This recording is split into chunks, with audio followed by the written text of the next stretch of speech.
to be under the sea in an octopus's garden with you. This is the place to go on Saturday morning, the weekend show with me, Dom Knight, today. Normally Simon Marnie returning in 2024. And we always check in with the Sydney Underwater Gazette, a group of fabulous divers who reveal the secrets that lie beneath the waves of Sydney Harbour. Nyrie Palmer is with us from Sydney Underwater Gazette this morning. Hi, Nyrie. Good morning. Now, today you're going to tell us about some of the schools of fish that we find in Sydney. What are some of the things you've seen in recent times in the harbour? Well, you'd be astounded to see how much life there is in the water around Sydney. Even in the busy harbour and Botany Bay, there are massive schools of fish. I just love diving amongst them. And sometimes in the school, I can hardly see daylight for all the silver scales. Wow. And it's like diving in liquid mercury.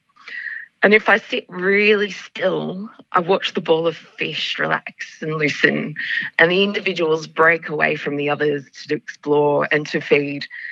But when I come out of hiding, they scurry back to reform their tight silver ball. They move together in a synchronized ballet. The fish swim just so gracefully in unison, facing the same direction and moving at the same speed, all perfectly spaced from one another. But if I mess with them, in the name of science, of course, and I duck back into the school at speed, the ball splits in two and I'm left in the middle alone. It's like they know what comes next, all without communication. And for years, scientists thought that there was a fish leader, like a flock of geese, or a conductor directing their movements. But if you watch them, you realise there's no leader. It just seems to happen. It's almost like there's sort of a hive mind going on there. Nyrie, can you tell us which species you're talking about? What are some of the kinds of fish that display this behaviour, or do all of them do this? Well, schools of fish, the word school means that they're the same species of fish in the school, whereas a shoal, there's different species of fish mixed together. So you get the scads, you've got meadow sweeps, you get even schools of bream sometimes feeding around together. Okay, so what's going on? Do we know why they behave in this amazingly coordinated manner, responding to what's around them, yet all going in the same direction at the same time? Yeah, scientists actually wonder if the fish had ESP, and that just didn't make sense of what they were seeing. And it was only until recently that a new field of biology called collective behaviour provided an explanation. Collective behaviour is when individuals follow simple rules of behaviour that at a group level looks like complex coordinated behaviour. And humans display collective behaviour when we're in groups. So if you imagine you're at town hall and you're trying to get from the train to your office, there are really simple unspoken rules of behaviour that we follow. Don't run into the person in front of you, but don't lag too far behind. Don't stop suddenly. And if people on the side of you get too close, then you move away for them. And at a group level, it looks like the people are moving like a river with streams of people moving through the flow that branch off into other directions. And you might not even realise how efficient this is until you go the same way on a weekend when there are people and kids that don't know the rules and it's just chaos. Okay, so next time I walk through the city at a sort of peak time or through the station, I'll think of a school of fish. Yeah, because fish live by similar rules and they maintain their personal space too. But at a group level, this forms schooling. They don't stay too close to the others, but they do stay close. But the fish on the edge of the school, there's one more rule to rule them all: escape from the predator. Now, balls of fish have many eyes.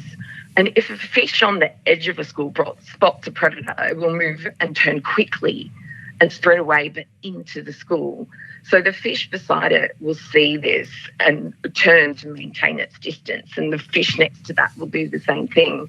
And this wave of movement just goes across the school in an absolute instant. And to us, it looks like they're coordinating their movements, but in reality, they only know what the fish next to them are doing. Okay. But we can only move in a crowd knowing what's next to us. And does this make them safer? Incredibly safer. Safety written numbers takes on new meaning. So the movement in a school is as mesmerising for predators as it is for us as divers, and it makes it more challenging for them to single out an individual. And the fish that are left out of the ball are easy pickings, and they really are shark bait. Okay. But if a ball is launched upon by a predator, or me, in the name of science, the school may split into two instantly, and the predator has to think like which way it's going to go to follow them. Okay. But the fish don't take any time to.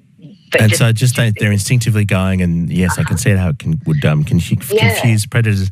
It's fascinating stuff, Nyrie. Before you go, can you let us know what the conditions are like today if people are thinking of going out? Indeed. Beautiful today, actually. Slight swell from the south-southeast at 1.1 metres in a period of 12 seconds.